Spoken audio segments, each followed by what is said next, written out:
Let's take a look at how to do this beautiful two-color corrugated ribbing stitch. Look at the beautiful contrasting colors, giving your ribbing a lot of pizzazz and some additional color. It's not difficult to do, very simple, so let's take a look at how to do this beautiful stitch.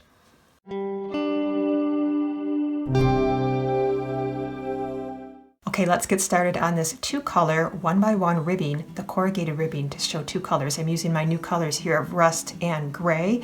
And let's get started with how to do the stitch. So you see that I am working the stitch in the round, and I have casted on an even number of stitches. Now, normally when you do a 1x1 ribbing, obviously you're knitting one stitch, then purling one stitch, etc. around the row. And that is what's going to be the case again, but with the exception of the very first row, we are going to knit all the stitches instead of doing a knit one, purl one, and that will become evident in just a minute. I'm going to show you. But I first want to also show you how I'm going to position these two colors in my hands and how to knit them.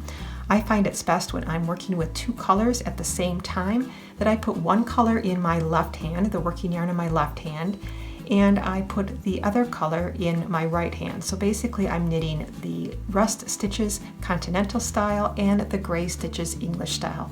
Now obviously one way is going to be more comfortable for you than the other, but it's a great way to practice using this two-color ribbing or any other kind of two-color stranded or fair isle knitting to practice getting comfortable with knitting with both hands, because that makes two-color knitting much more easier. So let's continue. I've already started here with I did my cast on, and then I did one row of purl stitches just to give it a nice little base, and now I'm started with my setup row, which is knitting all the stitches. So I'm going to continue my 1x1 knitting and knit the stitch with my yarn in my right hand. So I'll wrap it over, and then I will knit a stitch with the rust color yarn in my left hand, and I will continue in that fashion all the way around the first row, knitting every other color, but knitting all stitches. And the reason why we want to knit all stitches for this first round instead of knit one and purl one is if we did a purl stitch here with the rust color on this very first row where you've got a gray color on your needle and I want to purl with the next color, let me show you what will happen. If I purl with this color, I now get this two-color look on this purl row at the front of my knitting, and we don't want that. We want it to be nice and seamlessly one color each stripe. So instead of doing that purl stitch only for this first row again, we're going to knit that secondary color.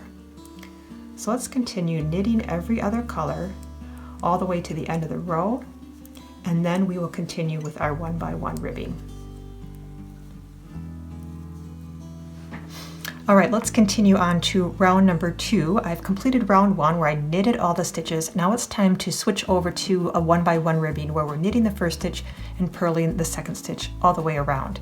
So now we are going to be continuing to work with the rust color yarn in our left hand. We're going to purl all the stitches with our rust color yarn. We're going to knit all the stitches with our gray color yarn.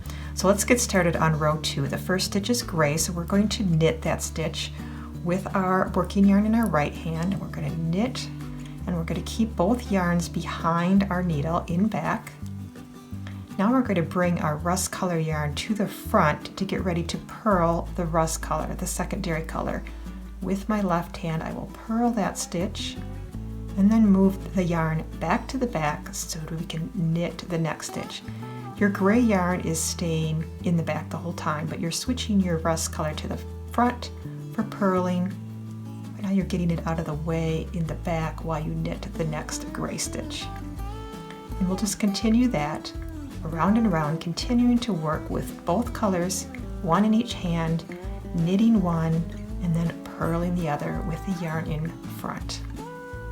Now here's another little tip. When you're knitting with two colors like this and you're bringing both of them across each row, you want to make sure that you're knitting fairly loosely because you're carrying that yarn across those stitches in the back. If you pull those too tightly, they will begin to pucker. Here's what I mean here. See the white yarn or extended over the other stitches, and so if you pull those stitches too tight, the fabric will pucker a little bit and you will not have a nice even stitching. So just keep that in mind as you're knitting this to kind of keep your tension a little bit looser, especially when you're wrapping this around. Don't pull that too tight, just keep it nice and loose, and that will keep your stitching nice and even. So I've knitted a couple more rows of this 2-color ribbing so you can kind of see the effect of the 2-color stripe that we have there. It really is a beautiful alternative to your normal ribbing patterns, and it just gives a nice little touch of color. So I hope you give this a try to maybe some of your hats or cuffs of mittens. It's a beautiful 2-color effect ribbing. Hope you found this video helpful. If you did, don't forget to subscribe and you'll receive notifications each week all about new knitting stitches, techniques and tips, and fun creative patterns. So happy knitting, everyone. Thanks for watching.